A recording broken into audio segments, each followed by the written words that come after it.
Hello बच्चों, let us understand the solution for this question. The question says that, so first we will read the question. Question जो है हमारे पास वो एक assertion reason का question है. assertion और reason, जहाँ पे assertion और reason के लिए हमें ऑप्शन दिए हैं A, B, C, D.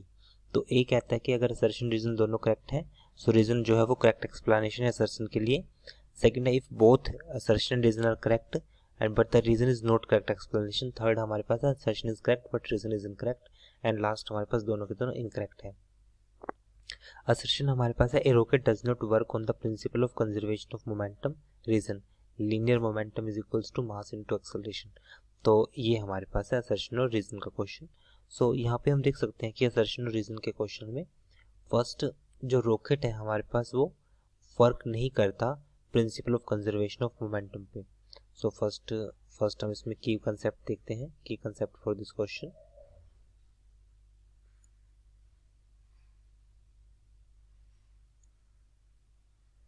की कंसेप्ट, जो रॉकेट प्रोपल्शन का जो वर्क होता है वो न्यूटन्स थर्ड लॉ पे बेस्ड है. न्यूटन्स थर्ड लॉ, और जो न्यूटन्स का थर्ड लॉ होता है वो लॉ ऑफ कंजर्वेशन के अकॉर्डिंग हम डिफाइन करते हैं. सो दो की कंसेप्ट है. फर्स्ट न्यूटन के थर्ड लॉ की नॉलेज होनी चाहिए हमें, और एक होनी चाहिए law of conservation of momentum. Law of conservation of momentum. So इस पॉइंट से हम देख सकते हैं फर्स्ट असर्शन रीजन के क्वेश्चन को. जो रॉकेट है वो वर्क नहीं करता principle of conservation of momentum पे, जो कि रोंग है. असर्शन हमारे पास क्या है, रोंग, बिकॉज रॉकेट जो होगा वो जैसे उसमें से उसका मास कम होगा और वो कन्वर्ट होगा, हमारे पास कंजर्व होगा उसका मोमेंटम, जिसकी वजह से वो ऊपर मूव करेगा. Wrong, because rocket work on conservation of momentum. Rocket work on conservation of momentum. Conservation of momentum पर वर्क करता है. तो अगर मैं रीजन की बात करूं, सो इस केस में जो रीजन होगा हमारे पास that is equals to force that is equals to mass into acceleration होता है. बट इसने कहा है कि लीनियर मोमेंटम का फॉर्मूला ये है. सो लीनियर मोमेंटम के लिए पी होता है mass into velocity. So both wrong है, दोनों के दोनों रॉन्ग है. तो फर्स्ट के लिए जो ऑप्शन होगा हमारे पास वो हो जाएगा ऑप्शन डी. सेकंड हमें गिवन है force of action and reaction do not cancel each other. So जो फोर्स होते हैं हमारे पास एक्शन और रिएक्शन वो एक दूसरे को कैंसिल नहीं करते. यस, ये बिल्कुल ट्रू है, क्योंकि जो एक्शन और जो रिएक्शन होंगे हमारे पास, action and reaction both act on different body. Action and reaction both acts on different body. Second part की हमारे पास बात है, ये acts on different body.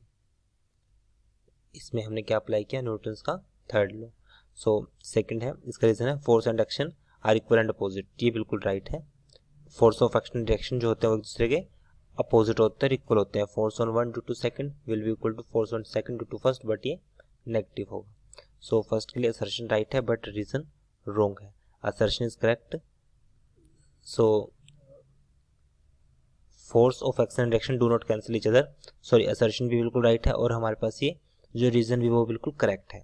Assertion भी करेक्ट है और रीजन भी करेक्ट है, बट इसमें जो रीजन है हमारे पास वो असर्शन की करेक्ट एक्सप्लेनेशन नहीं है. तो इसलिए हमारे पास सेकंड के लिए जो होगा ऑप्शन वो हो जाएगा ऑप्शन बी.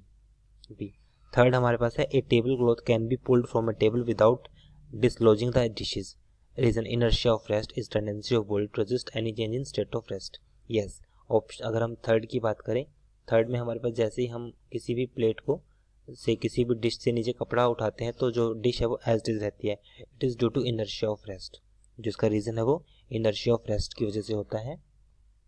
ये हमारे पास है inertia of rest. Inertia of rest क्या कहती है, सपोज मेरे पास कोई भी बॉडी है, अगर वो बॉडी रेस्ट में है तो वो रेस्ट में रहेगी, बट जैसे ही हमारे पास जैसे हम इसको मूव करते हैं तो वो एज इट इज रहेगी, क्योंकि इसमें हमारे पास ये जो बॉडी है तो रेस्ट में रहेगी. ये जो हमने फोर्स लगाया इसकी वजह से कोई इफेक्ट नहीं पड़ेगा, क्योंकि ये कुछ रेस्ट में ही रहना पसंद करेगी. So it is rest because it have tendency to rest. So हमारे पास असर्शन राइट है, और जो रीजन है हमारे पास इसका ए हमारे पास है, जो assertion that is right and reason is also right.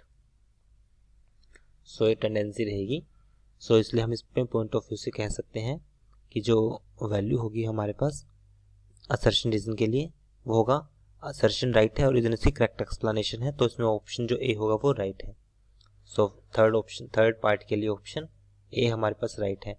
I hope you understood this explanation. Thank you.